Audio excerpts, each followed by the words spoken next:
महंगाई के सताए अवाम पर पेट्रोल बम गिराने की तैयारी। पेट्रोल 11 रुपए 95 पैसे महंगा करने की सिफारिश। डीजल की कीमत 9 रुपए 57 पैसे फी लीटर बढ़ सकती है।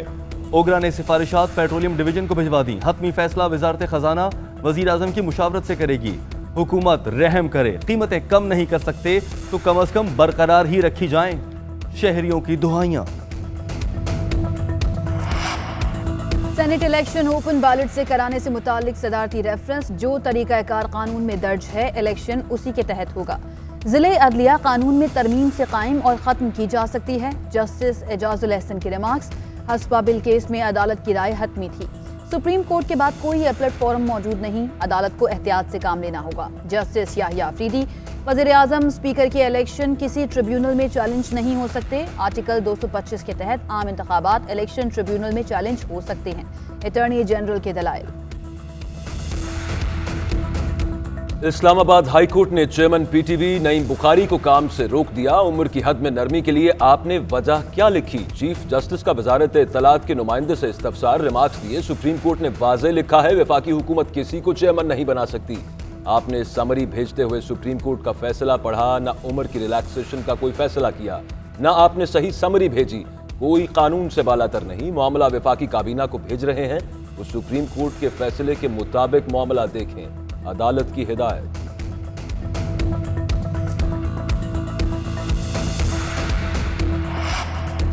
नाअहली केस में फैसल वाडा का जवाब आज भी ना आया। इस्लामाबाद हाई कोर्ट का इजहार बरहमी।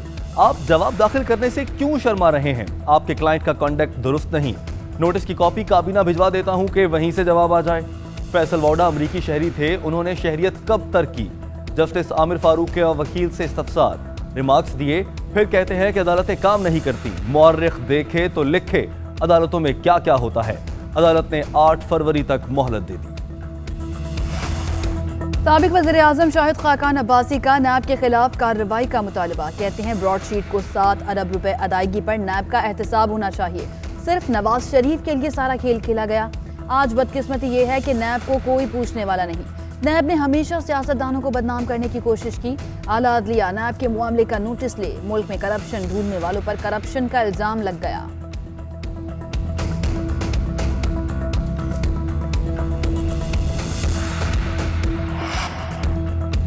पैनामा पेपर्स और ब्रॉडशीट ने करप्ट माफिया के काले धन को आश्कार कर दिया। ये इख्तरा हमारी नहीं, बैनुल-अक़वामी इंकशाफात हैं। शिबली फराज का ट्वीट। शहबाज गिल कहते हैं दरबारी ब्रॉडशीट के हवाले से हकायक तोड़ मरोड़ कर पेश कर रहे हैं। मियां मफरूर की करप्शन के किस्से ज़बान ज़देआम हैं।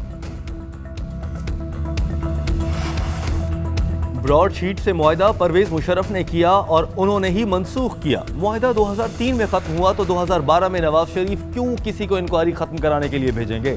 लीगी रहनुमा मोहम्मद जुबैर की GNN से गुफ्तगू। बोले ब्रॉडशीट ने बताया 2019 में शहजाद अकबर नया मुआहदा करने के लिए तैयार हैं। उन्होंने कमीशन का मुतालबा भी किया है। 1000 करोड़ से जायद कौमी खजाने का पैसा खर्च हो चुका और निकला कुछ भी नहीं। ब्रॉडशीट से कमीशन तलब करने के इल्जामात क्यों लगाए? मुशीर बराए एहतसाब शहजाद अकबर ने मरियम औरंगजेब के बाद अज़मा बुखारी को भी हट जाने का नोटिस भेज दिया। ट्विटर पैगाम में कहा अज़मा बुखारी माफी मांगे या 50 करोड़ हर्जाना अदा करें। मौसूफ को मेरा नाम सही तक मालूम नहीं और चले हैं नोटिस देने। मैं तो देख लूंगी। एक नोटिस मौसवी को भी भेज दें। कौन कौन वहां कट मांगते रहे? चोर भी बोले चोर चोर। अज़मा बुखारी का रद्द अमल।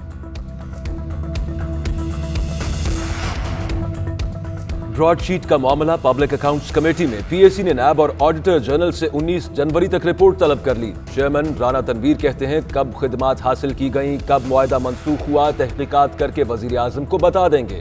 काबीना इजलास में ऑडिटर जनरल पर करप्शन के इल्जामात पर अरकान का एहतजाज बॉयकॉट कर दिया। अरकान पर कीचड़ उछाला गया। शेख रोहेल असगर बरस पड़े। लाहौर में सफाई की डेडलाइन में 1 दिन बाकी। मियां असलम इकबाल ने वज़ीर आला पंजाब को सूरत हाल से आगाह किया। उस्मान बुज़दार कहते हैं कूड़ा करकट उठाने के लिए तमाम वसाइल बरूए कार लाए जाएं। खराब मशीनरी को जल्द फंक्शनल करके सड़कों पर लाया जाए। जितना जल्दी हो सके जीरो वेस्ट ऑपरेशन मुकम्मल किया जाए। रात गए खुद फील्ड में रहता हूँ, 85% कूड़ा उठा लिया। कल तक 6000 टन कूड़ा मजीद उठा लेंगे। मियां असलम इकबाल की ब्रीफिंग। वज़ीर आज़म के मुआविन खुसूसी शहबाज गिल पर हतक इज्जत का दावा करने वाला तुर्क कंपनी का मकामी ओहदेदार जालसाज निकला। लाहौर से गिरफ्तार ताहिर मुबीन नामी शख्स ने मकामी ओहदेदारों की इमा पर हत्या इज्जत का मुकदमा किया। अदालत में जमा करवाई गई दस्तावेज में मुलजिम की जानिब से कंपनी का जाली इजाजतनामा जमा कराया गया।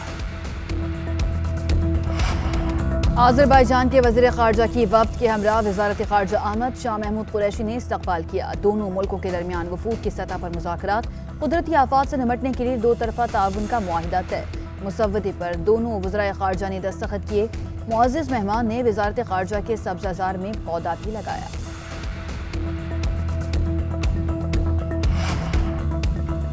पाक बहरिया के 3 कोमोडोर्स की रेयर एडमिरल के ओहदे पर तरक्की। कोमोडोर जावेद इकबाल, मोहम्मद सुहेल अरशद और सलमान इलियास शामिल। जावेद इकबाल और मोहम्मद सुहेल ने 1989, सलमान इलियास ने 1990 में पाक बहरिया में कमीशन हासिल किया।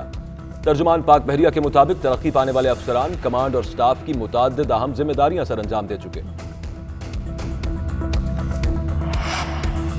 अमरीकी खातून सिंथिया रिची और रहमान मलिक एक दूसरे के खिलाफ मुकदमात से पीछे हट गए। दरखास्तें वापस लेने की मुतफारिक दरखास्त मंजूर। सिंथिया ने रहमान मलिक के खिलाफ FIR दर्ज करने के लिए दरखास्त दायर की थी। सेनेटर रहमान मलिक ने भी जस्टिस ऑफ पीस के फैसले के खिलाफ दरखास्त वापस ले ली। इस्लामाबाद हाई कोर्ट से दरखास्तें खारिज।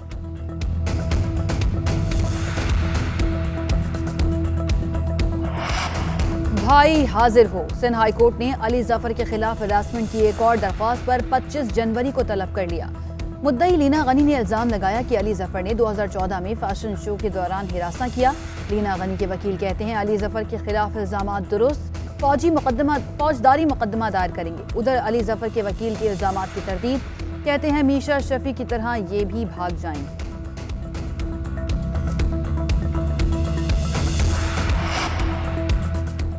महंगाई के मारे आवाम के लिए अच्छी खबर। सिंध में टमाटर और प्याज की फसल अच्छी हुई। टमाटर बाहर से मंगवाना बंद करें, प्याज बैरून मुल्क भिजवाने की तैयारी करें। सिंध ने विफाक को खत लिख दिया।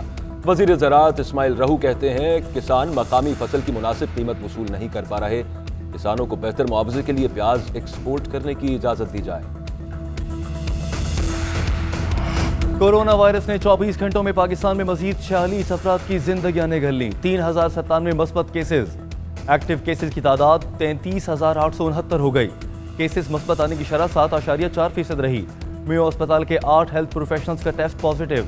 चीन के बाद बरतानवी वैक्सीन पाकिस्तान लाने की तैयारियां जारी। ऑस्ट्राजेनेका ने कोरोना वैक्सीन पाकिस्तान लाने की इजाजत मांग ली। क्लिनिकल ट्रायल्स का डेटा भी जमा करा दिया। कोविड-19 का दूसरा साल पहले से ज्यादा सख्त हो सकता है। वर्ल्ड हेल्थ ऑर्गेनाइजेशन ने खतरे की घंटी बजा दी। वायरस के फैलाव की तहकीकात के लिए आलमी इदारा सेहत की टीम वुहान में मौजूद 1 माह क़याम करेगी। चीन में 8 माह बाद पहली मौत। यौमिया केसेस भी बढ़ गए। अमरीका में एक रोज में मजीद 4098 अमवात। अब तक 10 मिलियन से ज्यादा अमरीकियों को वैक्सीन की पहली खुराक दी जा चुकी। तुर्क वज़ीर सेहत ने चीन की वैक्सीन लगवाकर मुहिम का आगाज किया। अमरीकी ऐवान नुमाइंदगान ने डोनाल्ड ट्रंप के मवाख़ज़े की करारदाद मंजूर कर ली। 232 अरकान ने करारदाद के हक में वोट दिया। 197 ने मुखालफत की। 10 रिपब्लिकन अरकान भी मवाख़ज़े के हामी। स्पीकर नैंसी पेलोसी ने इम्पीचमेंट के आर्टिकल के नफाज पर दस्तखत कर दी। अब सेनेट सदर ट्रंप का ट्रायल करेगा। जो बाइडन कहते हैं उम्मीद है सेनेट कानूनी जिम्मेदारियां पूरी करेगा। ट्रंप के हामियों से पुरअमन रहने की अपील। कहा आवाम तनाव कम करें, जज्बात काबू में रखें और मुत्तहिद होकर आगे बढ़ें। और हर धुन शानदार, हर गीत शाहकार। पाकिस्तान फिल्म इंडस्ट्री को लाजवाल गीतों का तोहफा देने वाले मायनाज मौसीकार नाशाद की आज 40वीं बरसी है। उनके गीत आज भी सुनने वालों को झूमने पर मजबूर कर देते हैं।